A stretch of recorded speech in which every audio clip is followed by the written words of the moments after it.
ഇൻഷാ അല്ലാഹ് എന്ന് പറയുന്ന ഒരു മനുഷ്യന് കിട്ടുന്ന ഒന്നാമത്തെ പ്രതിഫലം എന്തെന്നറിയുമോ?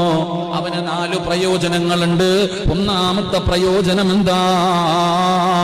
അള്ളാഹുവിന്റെ പ്രവാചകൻ സല്ലല്ലാഹു അലൈഹി വസല്ലമ തങ്ങൾ പറയുന്നു, അള്ളാഹുവിന്റെ കൽപ്പന അനുസരിച്ചതിനുള്ള പ്രതിഫലം കിട്ടും. ഇൻഷാ അല്ലാഹ് പറഞ്ഞാ കിട്ടുന്ന രണ്ടാമത്തെ പ്രതിഫലം മഹാനായ നബി മുഹമ്മദ് മുസ്തഫ സല്ലല്ലാഹു അലൈഹി വസല്ലമ തങ്ങൾ പറയുന്നു, അവന്റെ കാര്യം അല്ലാഹു എളുപ്പമാക്കി കൊടുക്കുമെന്ന് ആദരവായ പ്രവാചകൻ നബി മുഹമ്മദ് മുസ്തഫ.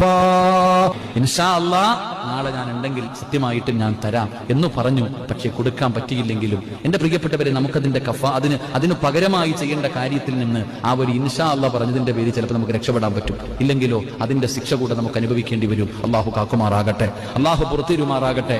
4, അവൻ എന്താണോ ചെയ്യാൻ ഉദ്ദേശിച്ചത് അതിൽ അള്ളാഹു ബർക്കത്ത്